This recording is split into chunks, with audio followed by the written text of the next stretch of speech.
రాజకీయాల్లో కీలక పరిణామం చోటు చేసుకుంది. బీఆర్ఎస్ నుంచి సస్పెండ్ అయిన ఎమ్మెల్సీ కవిత పార్టీకి ఎమ్మెల్సీ పదవికి రాజీనామా చేస్తూ సంచలన ప్రకటన చేశారు. అంతకుమించి ఆమె చేసిన ఆరోపణలు తెలంగాణ రాజకీయాల్ని, ముఖ్యంగా బీఆర్ఎస్ని కుదిపివేశాయి. తన తండ్రి కేసీఆర్, సోదరుడు కేటీఆర్కి సైతం హరీష్ రావు, సంతోష్ రావుల వల్ల ప్రమాదం ఉందని ఆమె తీవ్ర ఆరోపణలు గుప్పించారు. ఇది కేవలం ఒక పార్టీ అంతర్గత వ్యవహారం మాత్రమే కాదని, ఒక కుటుంబం మధ్య జరుగుతున్న అంతర్గత కలహాలు అనేది బహిర్గతమయ్యాయి. ఈ నేపథ్యంలో కవిత భవిష్యత్ అడుగులు తెలంగాణ రాజకీయాల్ని ఏ మలుపు తిప్పుతాయోననే చర్చ మొదలైంది.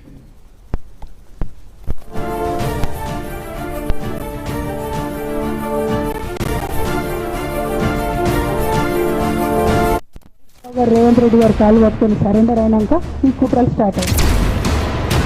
Congress party official PRO tweet చేస్తాడు, ముఖ్యమంత్రి గారు పిఆర్ఓ, ఈ పాల వ్యాపారంలో అవినీతి జరిగిందని. తెల్లారి 2-3 పేపర్లలో వస్తుంది, 3వ రోజుకి మాయమైపోతుంది. అదే కేటీఆర్ గారినేమో 3 సార్లు విచారణ పేరుతో పిలిచి వేధిస్తారు.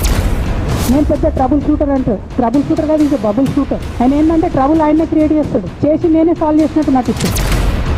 సో సంతోష్ రావు గారి గురించి 2 నిమిషాలు చెప్తాను. అంత పెద్ద సీనున్న మనిషి కాదు, కానీ ప్రతి దాంట్లో చెడగొట్టడానికి కొంచెం ఉండాలి కదా, అట్లాంటి వాడు. చెప్పులో రాయి చెవులో జోరిగా అంటాం కదా, అట్లాంటి టైప్.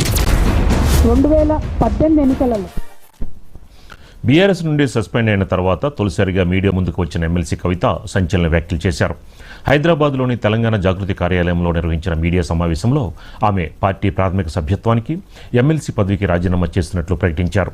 ఈ సందర్భంగా ఆమె మాజీ మంత్రి హరీష్ రావు, మాజీ ఎంపీ జోగిన్పల్లి సంతోష్ని లక్ష్యంగా చేసుకుని తీవ్రస్థాయిలో ధ్వజమెత్తారు.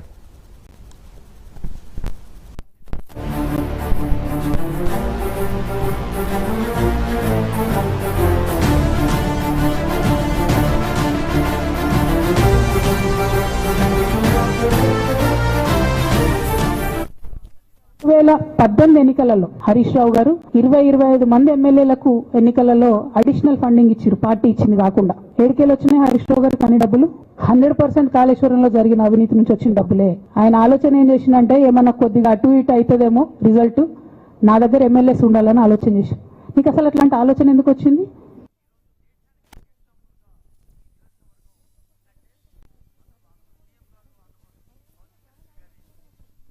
అని అభివర్ణించారు. పార్టీలో ఉంటూ కేవలం డబ్బు సంపాదించుకోవాలనే ఆలోచన ఉన్నవాళ్లు, వ్యక్తిగత లబ్ధి పొందాలనుకునే వాళ్లు తాను, తన తండ్రి, అన్న కలిసి ఉండకూడదని కుట్రలు చేశారని ఆమె ఆరోపించారు. ఈ కుట్రల ఫలితంగానే మొదట తనని పార్టీ నుంచి బయటికి పంపించారని పేర్కొన్నారు.